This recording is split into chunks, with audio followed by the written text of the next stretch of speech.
I'm Leo Blanco from Industrial Electric Motor Service, and today we're going to talk about making motor lead connections and terminations.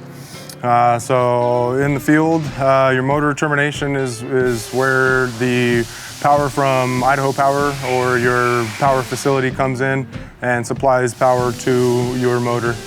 On a smaller motor, under 25 amps, what we're going to be working with is wire nuts. That's a real simple connection. Basically, just take the properly sized wire nut, depending on the wire size, and it's a basic, just a twisting. If you've got your nice clean leads here, and you basically just want to twist the two that go together, stick your wire nut on top and run that down until you see a little bit of extra twist in the wires outside of your wire nut, and then you can give them a good tug to make sure you've got a good connection there. A lot of people will then take some 600 volt rated electrical tape and just wrap that around there to prevent that wire nut from backing off over time. With heat and cooling, it will expand and contract, and these wire nuts will eventually come off if you don't secure them extra on there.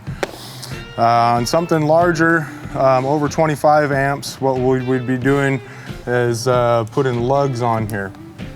And a lug is basically just a hard wire connection crimped onto your motor lead that facilitates a bolt that we can attach two together. So you would have a bolt, a couple washers, maybe a lock washer on there to keep anything from backing off over time. And now this is a bare connection. So in this instance, we would definitely need to insulate it again with some 600 volt electrical tape, as well as some 600 volt varnished cambric, just to add extra protection for abrasion. And then we would put another layer of the insulating tape and some shrink tubing. All that's just to kind of keep everything from, when it's vibrating, causing any tears or rips in the insulation and creating shorts to ground.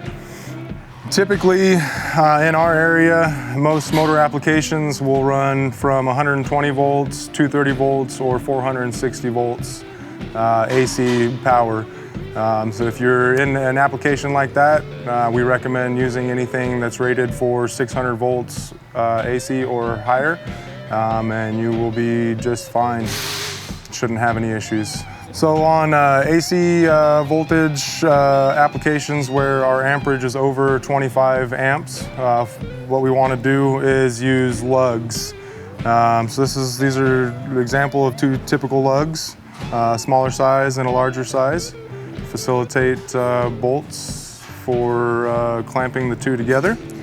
On the smaller ones, they make nice little handheld crimpers that you can use to make a real solid connection to your motor lead wire. You want to make sure that after you get that crimped on there, you give a nice pull on the wire and the lug to verify that you've got good connection there.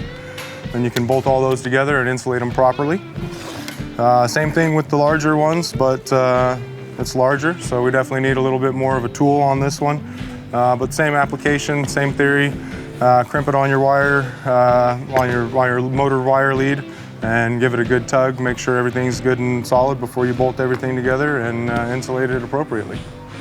Now, if you're out in the field and doing this, it's something that you're probably fully capable of, but if you get into a situation where it seems like it's a little bit over your head, don't hesitate to give us a call, and we'll make sure that we can lead you in the right direction to make sure everybody goes home safe and sound at the end of the day.